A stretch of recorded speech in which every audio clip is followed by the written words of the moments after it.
नमस्कार दोस्तों, मैं हूं अशोक सर और आप सभी का मेरे यूट्यूब चैनल में स्वागत है। जैसा कि आप सभी को पता होगा कि छत्तीसगढ़ में बहुत जल्दी ही नई शिक्षक भर्ती आने वाली है। तो इसको ध्यान में रखते हुए आप लोगों के लिए सहायक शिक्षक भर्ती का एक नई सीरीज़ मैं लेके आ रहा हूं, जिसमें प्रतिदिन आप लोगों को सहायक शिक्षक भर्ती से संबंधित मटेरियल प्राप्त होगा। ठीक है, जिसमें आज ये हमारा फर्स्ट क्लास है, जिसमें हम गणित का पहला इकाई लेकर आए हैं। ठीक है, तो हमारे चैनल में जो नए होंगे कृपया वो हमारे चैनल को सब्सक्राइब कर लें और बेल आइकन को ऑन कर लें। आप लोगों को इस चैनल में प्रतिदिन सहायक शिक्षक से संबंधित स्टडी मटेरियल्स प्राप्त होंगे और बहुत ही अच्छे तरीके से, बहुत ही ट्रिकी वे से आप लोगों को सारे डाउट्स क्लियर कराए जाएंगे और तैयारी कराया जाएगा। ठीक है, जैसे कि आज हम गणित का इकाई 1 देखेंगे, गणित की प्रकृति।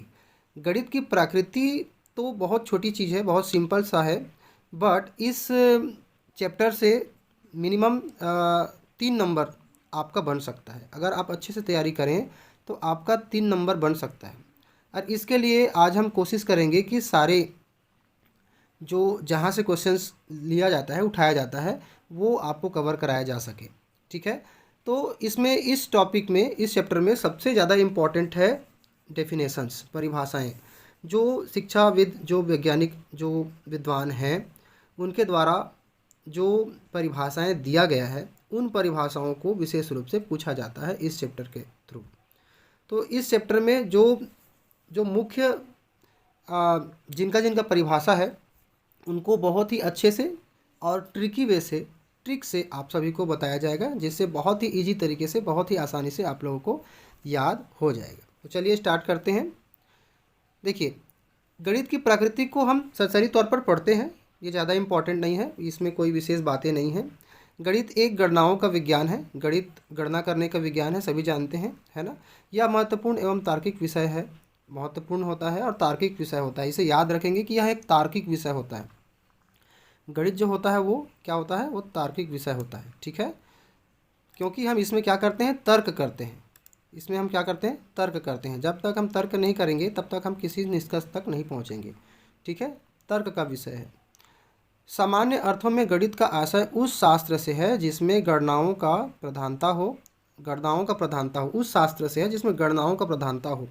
ठीक है, मतलब गणना होना चाहिए जिसमें, अर्थात गणित अंक, अक्षर तथा चिन्ह आदि संक्षिप्त संकेतों का वह विज्ञान है जिसकी सहायता से परिणाम, दिशा और स्थान आदि का अच्छी तरह से बोध होता है। ठीक है, अंक, अक्षर, चिन्ह आदि के संकेतों के माध्यम से हम एक परिणाम, एक दिशा तक पहुंचते हैं। ठीक है, नेक्स्ट यहाँ पे क्या कहा जा रहा है,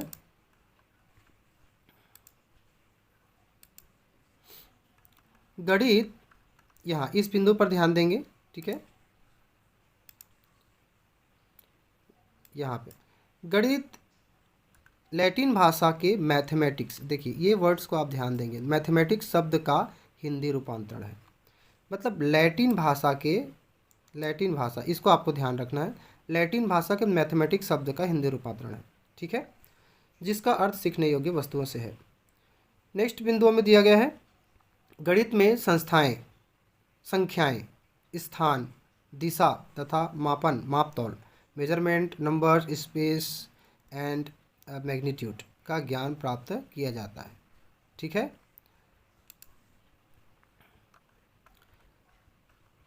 अगला बिंदु में दिया गया है, गणित एक अपनी भाषा, गणित की एक अपनी भाषा है। भाषा का तात्पर्य गणितीय पद, गणितीय प्रत्यय, सूत्र, सिद्धांत से है, जो कि विशेष प्रकार के होते हैं तथा गणित की भाषा को जन्म देते हैं। ठीक है, अगली बिंदु है, गणित के ज्ञान का आधार ज्ञानेंद्रिय है। देखिए, गणित का जो ज्ञान का आधार है वो ज्ञानेंद्रिय है।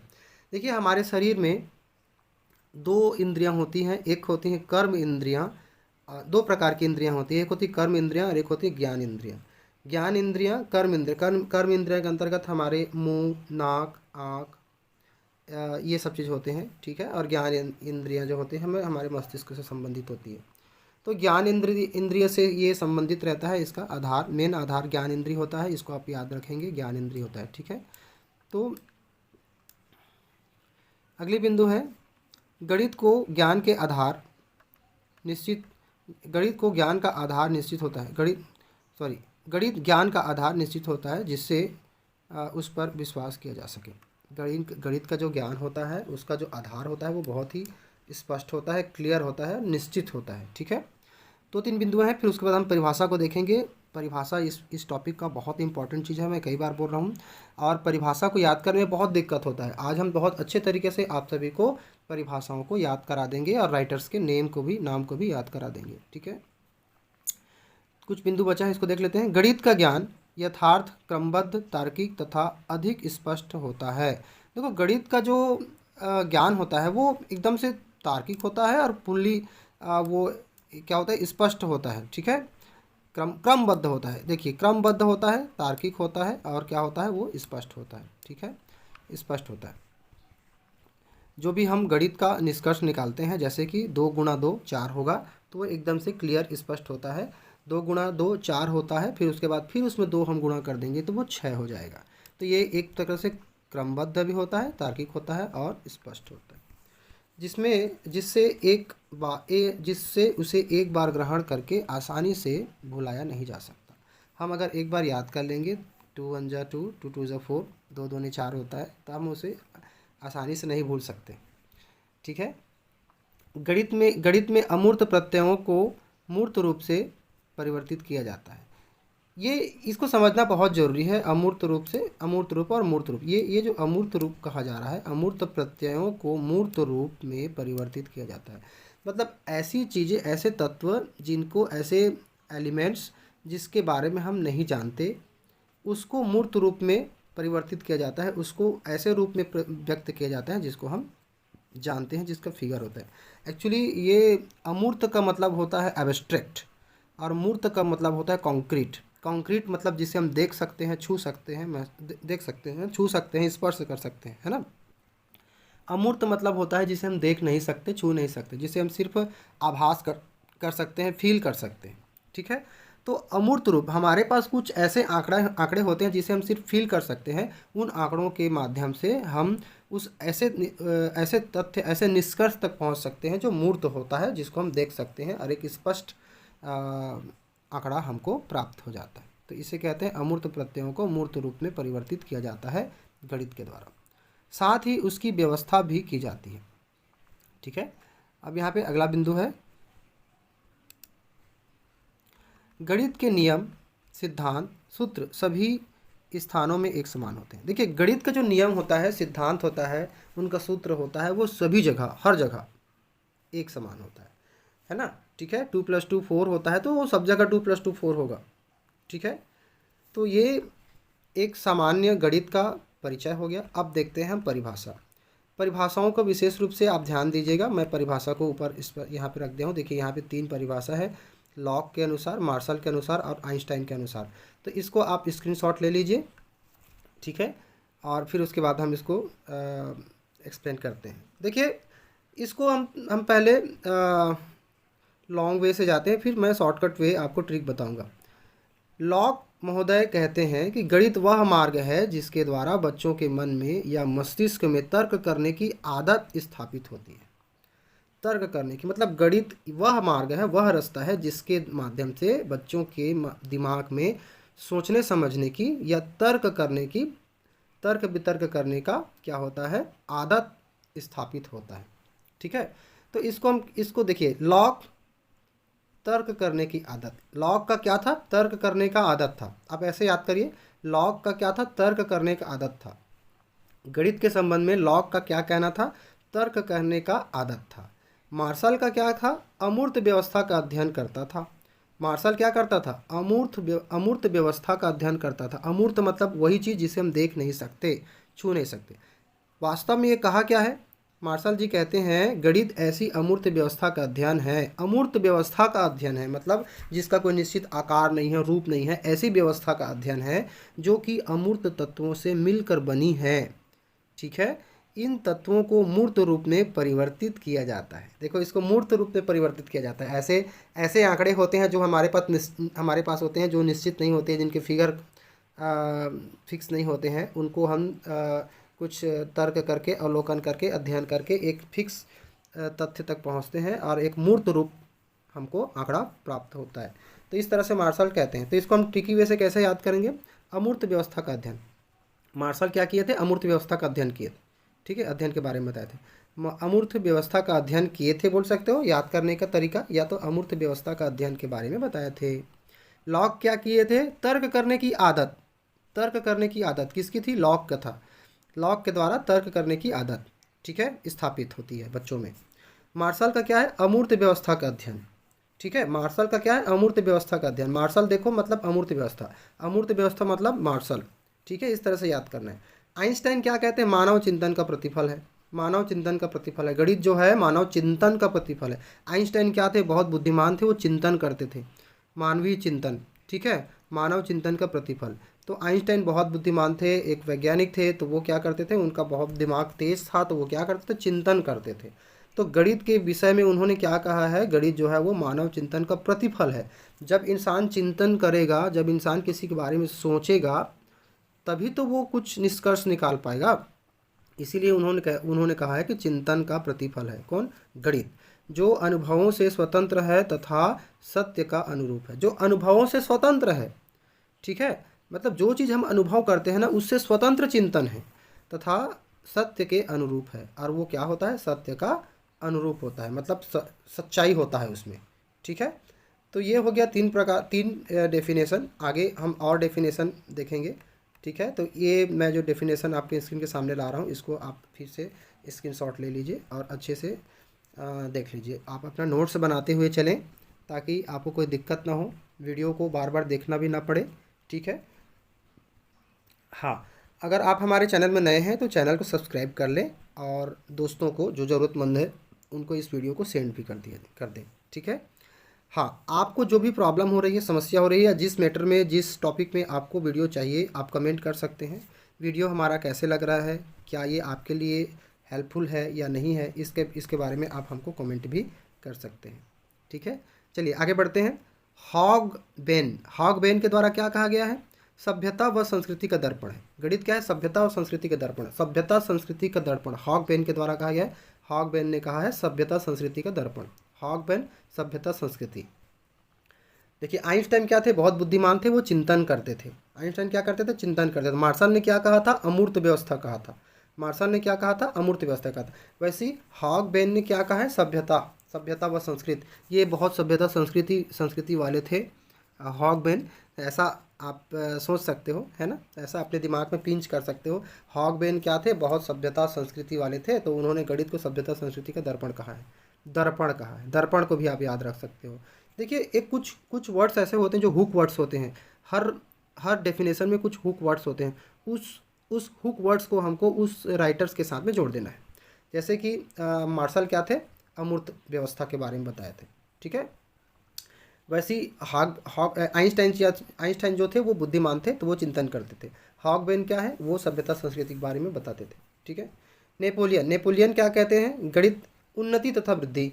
नेपोलियन जो थे, नेपोलियन हमारे देश आए थे, नेपोलियन, है ना, वही नेपोलियन है। और ये उन्नति का राह लेकर आए, ऐसे भी आप सोच सकते हो, उन्नति किए, वृद्धि किए।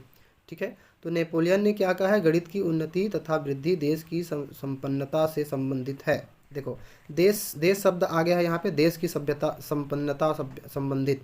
तो नेपोलियन क्या थे? हमारे देश आए थे नेपोलियन, तो इसको याद रख लीजिए। नेपोलियन क्या थे? हमारे देश आए थे, तो हमारे देश में उन्नति तथा वृद्धि देश की संपन्नता से संबंधित है। तो देश से संबंधित है कौन? नेपोलियन।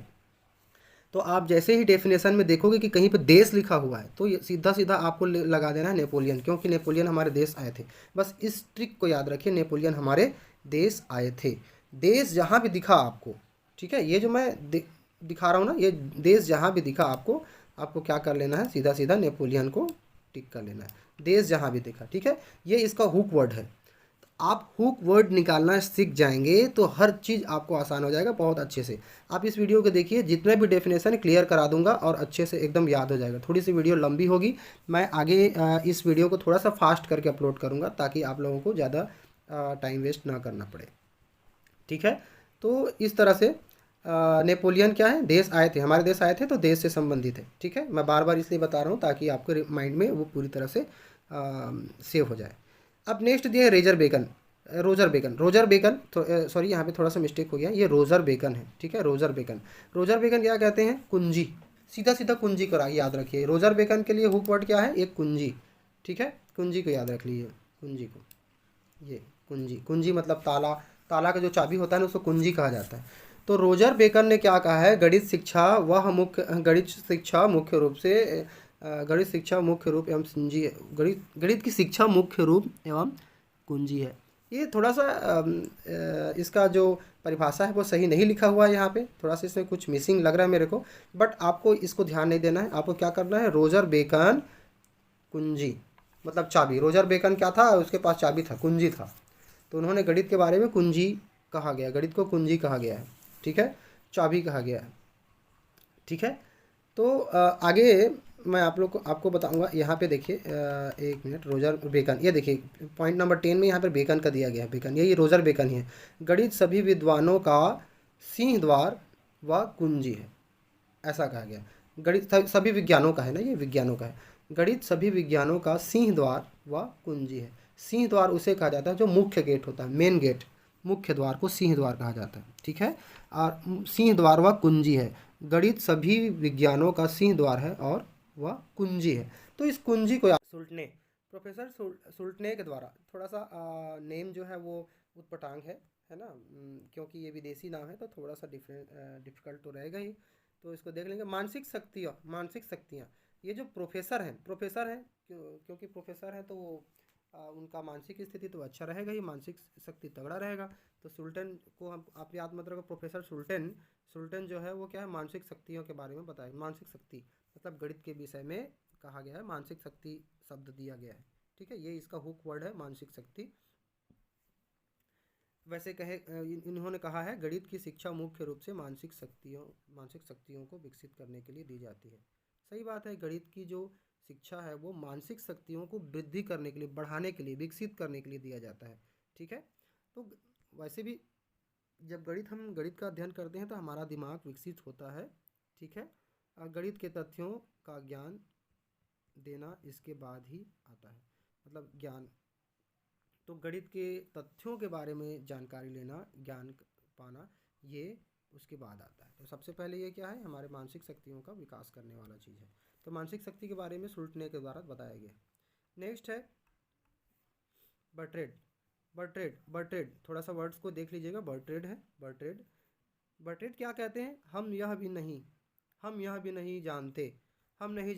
उनका कहना यह है कि हम नहीं जानते गणित क्या है, हम नहीं जानते। बर्ट्रेड कहते हैं कि हम नहीं जानते। ठीक है, इस हुक वर्ड को याद रखिए, बर्ट्रेड कहते हैं कि हम नहीं जानते। ठीक है, तो बर्ट्रेड कहते हैं कि गणित एक ऐसा विषय है जिसमें हम यह भी नहीं जानते कि हम किसके बारे में बात कर रहे हैं, और ना ही यह जान पाते हैं कि हम जो कह रहे हैं वो सत्य है। देखिए, बर्ट्रेड का कहना बिल्कुल डिफरेंट है अन्य विद्वानों से। बर्ट्रेड कहते हैं कि गणित जो है वो क्या कह रहा है उसके बारे में हम बिल्कुल नहीं जानते, हम कुछ नहीं जानते, है ना, और उस पर जो निष्कर्ष क्या निकल आएगा उसको भी हम नहीं जानते हैं। इस प्रकार से बर्ट्रेड जी कहते हैं। ठीक है, अगला है डटन। 10 परिभाषाएं, कुल 15 परिभाषाएं मैं तैयार किया हूँ, जिसमें से जो 10 परिभाषा है वो गणित से संबंधित है, बाकी कुछ अलग टॉपिक से संबंधित है। तो मैं डटन के बारे में बताता हूँ। डटन का कहना है ज्ञान प्राप्त करना। डटन कहते हैं सीधा गणित का उद्देश्य है ज्ञान प्राप्त करना, वरण शक्ति प्रदान करना। ठीक है, नहीं, ज्ञान प्राप्त करना नहीं, वरण शक्ति प्रदान करना है। देखिए, गणित शिक्षा का वास्तविक उद्देश्य सिर्फ ज्ञान प्राप्त करना नहीं है, वरण शक्ति प्रदान करना है, शक्ति प्राप्त करना है। ठीक है, पूरी तरह से आपको मजबूत बनना है, सिर्फ ज्ञान प्राप्त करना ही नहीं है ना। गणित का उद्देश्य सिर्फ ज्ञान प्राप्त करना नहीं है, तो यहाँ पे ज्ञान प्राप्त करना नहीं है। देखो, बटेड कहते हैं कि हमें इसके बारे में कोई जानकारी नहीं रहता, हम कुछ नहीं जानते, हम नहीं जानते। डटन कहते हैं कि सिर्फ ज्ञान प्राप्त करना ही इसका उद्देश्य नहीं है। डटन क्या कहते हैं? सिर्फ ज्ञान प्राप्त करना ही उसका उद्देश्य नहीं है।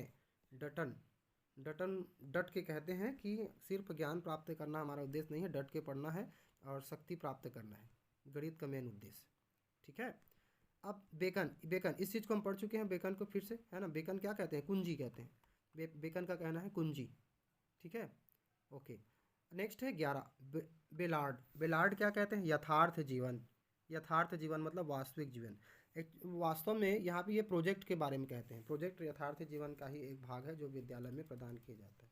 ये प्रोजेक्ट के विषय में है, तो प्रोजेक्ट ज़्यादा इसमें संबंधित, इसमें गणित की प्रकृति है इस चैप्टर का नाम, तो इसमें गणित की परिभाषा के बारे में देख रहे हैं। ठीक है। गैलीलियो गैलीलियो क्या कहते हैं? गैलीलियो गैलीलियो क्या कहते हैं? इसको देखिए, परमेश्वर में संपूर्ण जगत या ब्रह्मांड को लिखा है। परमेश्वर ने, है ना। गणित वह भाषा है जिसमें परमेश्वर ने संपूर्ण जगत या ब्रह्मांड को लिखा है। ठीक है। गैलीलियो कहते हैं कि ये गैलीलियो, सीधा सीधा गैलीलियो जो है वो एक धार्मिक व्यक्ति थे। वो परमेश्वर के बारे में बोले हैं, मतलब भगवान के बारे में बोले हैं, जगत या ब्रह्मांड के बारे में बोले हैं। उन्होंने वो कहते हैं कि गणित वह भाषा है जिसमें परमेश्वर ने भगवान ने संपूर्ण जगत या ब्रह्मांड को लिखा है। मतलब गणित ही वह भाषा है जिसमें संपूर्ण जगत को लिखा गया है परमेश्वर के द्वारा। तो परमेश्वर को याद रखिए। गैलीलियो क्या थे? एक धार्मिक व्यक्ति थे और वो परमेश्वर के बारे में बोलते हैं। वास्तव में गैलीलियो धार्मिक व्यक्ति थे और वो परमेश्वर के बारे में कहा गया है। उन्होंने यह कहा गया है कि गणित ऐसी भाषा है जिसको परमेश्वर ने जिसके द्वारा पूरी ब्रह्मांड को लिखा गया है। तो परमेश्वर शब्द को गैलीलियो से जोड़ के रखिए। गैलीलियो परमेश्वर। ठीक है, परमेश्वर गैलीलियो। ठीक है। अगला है प्रोफेसर बोस। प्रोफेसर बोस के द्वारा, प्रोफेसर बोस कहते हैं कि बौद्धिक गहराई पर निर्भर करती है। जो हमारी गणित की जो प्रकृति है वो बौद्धिक गहराई पर क्या करती है? निर्भर करती है। देखिए, प्रोफेसर बोस, किसी भी संस्थान में जो बॉस होते हैं ना, उसका जो बौद्धिक गहराई होता है सबसे ज़्यादा होता है, ऐसे मान के चलिए, है ना। ठीक है। तो बोस जो होता है वो क्या होता है? उसका बौद्धिक गहराई अन्य कर्मचारियों से ज़्यादा रहता है। तो बौद्धिक गहराई को याद रखिए। बौद्धिक गहराई पर गर्भ बोल दिया था, बौद्धिक गहराई पर निर्भर करती है। भाई जिसकी जो बौद्धिक गहराई है, जिसको दिमागी जो गहराई है वो ज़्यादा रहेगी, मस्तिष्क का जो गहराई है, मतलब सोचने समझने की, तर्क करने की जो शक्ति ज़्यादा रहेगी, बौद्धिक गहराई ज़्यादा रहेगी, तभी तो वो बॉस बनेगा ना। तो इसलिए बॉस मतलब बौद्धिक गहराई पर निर्भर करती है। अब ये वास्तव में कहते क्या है? हमारी पूर्ण सभ्यता जो प्रकृति के उपयोग तथा बौद्धिक गहराई पर निर्भर करती है, इसकी वास्तविक बुनियाद गणितीय विज्ञान है। देखिए, हमारी जो सभ्यता, हमारी जो प्रकृति है, सॉरी मैं संस्कृति कह दिया था, हमारी पूर्ण सभ्यता, हमारी इस पूरी जितनी भी सभ्यताएं हैं, जो हम आज इस तरह से सभ्य जीवन जी रहे हैं, वो जितनी भी सभ्यताएं हैं, ठीक है, वो जो प्रकृति के उपयोग तथा बौद्धिक गहराई पर निर्भर करती है। वो प्रकृति के उपयोग, हम प्रकृति को किस प्रकार से उपयोग करते हैं, प्रकृति के उपयोग तथा बौद्धिक गहराई पर निर्भर करती है। इसकी वास्तविक बुनियाद गणितीय विज्ञान है। और इसका जो मेन ढांचा है, मेन बुनियाद है, वो क्या है? गणितीय विज्ञान। ठीक है।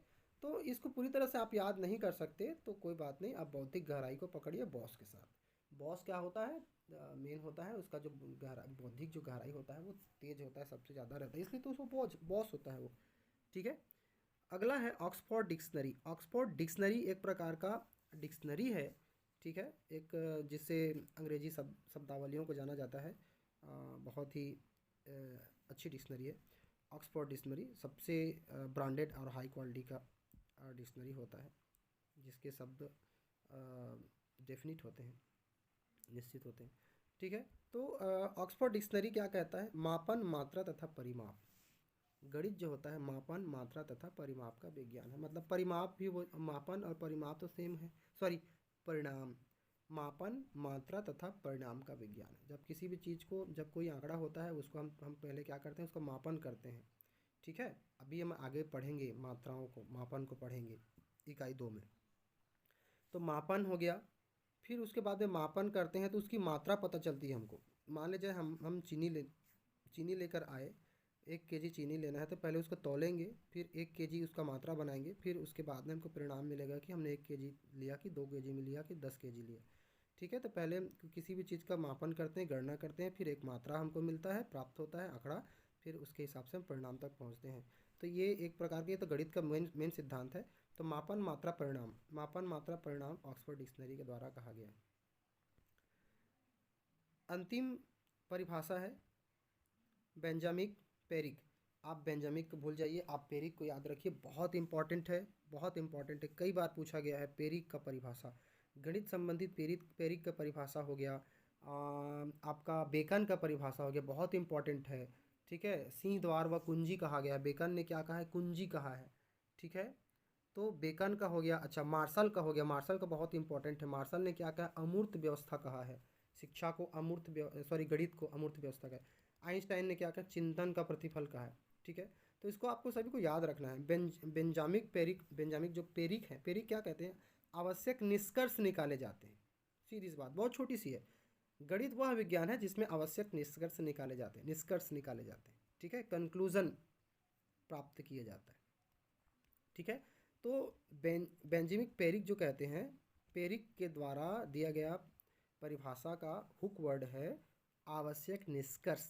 आवश्यक निष्कर्ष निकाले जाते हैं गणित में। ठीक है, तो पेरिक के द्वारा जो परिभाषा दिया गया है उसको फिर से रिपीट कर लीजिए, आवश्यक निष्कर्ष निकाले जाते हैं। इतने परिभाषा को अगर आप याद कर लेते हैं, कंठस्थ 15 लगभग 15 डेफिनेशन है, तो 2 से 3 नंबर आपका कंठस्थ है। मैं आशा करता हूँ कि ये वीडियो आप लोग को बहुत ही ज़्यादा हेल्पफुल रहेगा, आप लोगों के लिए काम का रहेगा। और नेक्स्ट वीडियो बहुत जल्दी आएगा। मतलब मैं प्रयास करूँगा कि प्रतिदिन आप लोगों के लिए सहायक शिक्षक भर्ती से संबंधित वीडियो उपलब्ध कराया जाए। तो आज के लिए इतना ही, सभी को धन्यवाद। अंत में मैं फिर कहूँगा कि आप हमारे चैनल में नए होंगे तो हमारे चैनल को सब्सक्राइब कर लीजिए। सब्सक्राइब करने में कोई पैसा नहीं लगता, फ्री होता है। सपोर्ट करें, सब्सक्राइब करें, और जो ज़रूरतमंद लोग हैं जो सहायक शिक्षक भर्ती की तैयारी कर रहे हैं, आपके रिलेटिव्स, उनको इस वीडियो को सेंड करें। देखिए, गणित एक ऐसा सब्जेक्ट है जिसमें आप गणितीय जानकारी, देखिए आजकल क्या है, गणितीय जो होते हैं, गणितीय सिलेबस से ज़्यादा इन सभी को पूछा जाता है। ठीक है, तार्किक गणित पूछा जाता है, आगे हम वो सभी को देखेंगे। और ये गणित का इतिहास है, गणित की प्रकृति है, गणित का परिभाषा है, इनको आपको याद करना बहुत इम्पोर्टेंट है। ठीक है, तो यहाँ से आपका 3 नंबर बनेगा। तो इसमें मैं ट्रिक भी लिखा हूँ, एक कुछ ट्रिक लिखा हूँ। आइंस्टाइन ने चिंतन किया, मस्तिष्क को लॉक किया, मस्तिष्क को लॉक किया, लॉक ने मस्तिष्क के बारे में दिया था। मार्शल ने अमूर्त कहा, फिर हॉग के संस्कृति से नेपोलियन ने उन्नति किया, हॉग के संस्कृति से नेपोलियन ने उन्नति किया। फिर बेकन ने कुंजी लाया, कुंजी मतलब ताला, चाबी लाया, और सुल्तान ने मानसिक शक्ति से, सुल्तान के मानसिक शक्ति से डटन को उद्देश्य बताया, डटन को उद्देश्य बताया। डटन क्या कहता है, उद्देश्य कहता है, उद्देश्य के बारे में बताया। पर बर्टेन नहीं जानता था, देखो बर्टेन नहीं जानता था। बर्टेन क्या कहता है, मैं नहीं जानता, हमको पता नहीं रहता है गणित का उसमें क्या सिद्धांत है, ऐसा कह रहे हैं। पर क्या है, बर्टेन नहीं जानता था। तो गैलीलियो ने ब्रह्मांड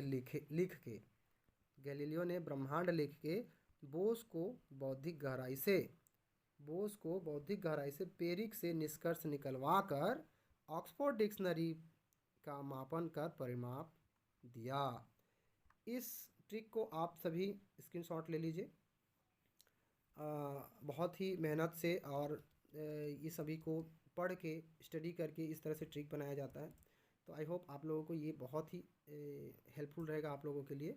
और इस ट्रिक को आप लोग लर्न अगर कर लेते हो तो मैं जितना अभी पढ़ा हूँ, जो भी आधा घंटा, वो सभी का सार इसके अंदर में है। अगर आप इस ट्रिक को, इस लाइंस को याद कर लो तो ये सारे डेफिनेशन आपको बहुत ही अच्छे तरीके से याद हो जाएंगे। और अगर याद भी नहीं होंगे तो भी आप पेपर में इसको, जब आपको इन क्वेश्चन से सामना करना पड़ेगा तो इनको आप अच्छे से हल कर सकोगे। आज के लिए धन्यवाद आप सभी को, हमारी ओर से बहुत बहुत धन्यवाद, नमस्कार। वीडियो को पूरी देखने के लिए एक बार फिर से सभी को धन्यवाद। मिलते हैं अगले वीडियो में, तब तक के लिए बाय। अच्छे से पढ़ते रहिए, मस्त रहिए, धन्यवाद।